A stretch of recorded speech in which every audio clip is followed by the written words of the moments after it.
Pemirsa, kasus COVID-19 semakin meningkat. Berbagai upaya terus dilakukan untuk menekan penyebarannya, khususnya pada anak-anak.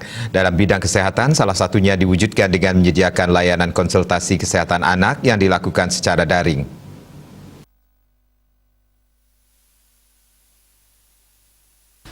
Pandemi belum mereda berdasarkan data Satgas Penanganan COVID-19 Bali, per tanggal 14 Juli 2021 terdapat penambahan 791 kasus baru. Upaya menekan penyebaran COVID-19 pun semakin diintensifkan, khususnya pada anak-anak. Untuk itu meminimalisir mobilitas saat ingin melakukan konsultasi kesehatan anak ke dokter maupun rumah sakit, masyarakat atau para orang tua bisa memanfaatkan layanan konsultasi kesehatan anak yang dilakukan secara daring melalui video call. Telekonsultasi itu merupakan suatu pilihan, jadi sarana pilihan yang bisa dipilih oleh ibu dan bapak untuk melakukan pemeriksaan kesehatan anak di rumah tanpa datang ke tempat praktek.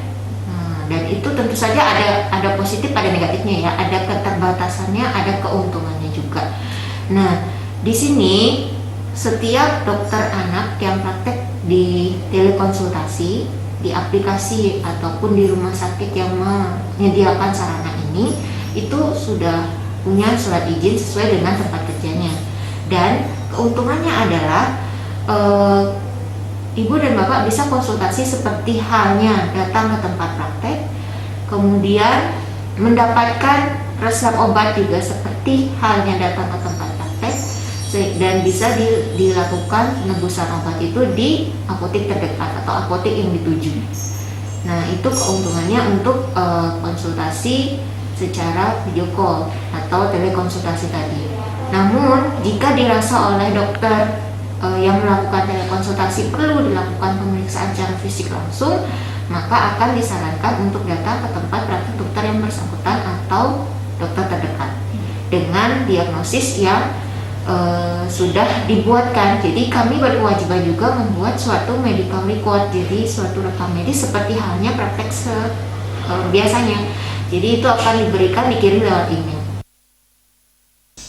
Selain menekan laju penyebaran COVID-19, telekonsultasi ini juga bertujuan untuk tetap menjaga serta memantau kesehatan anak selama masa pandemi.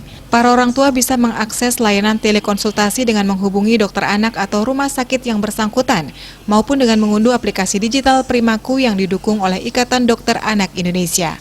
Juliana, Bali TV.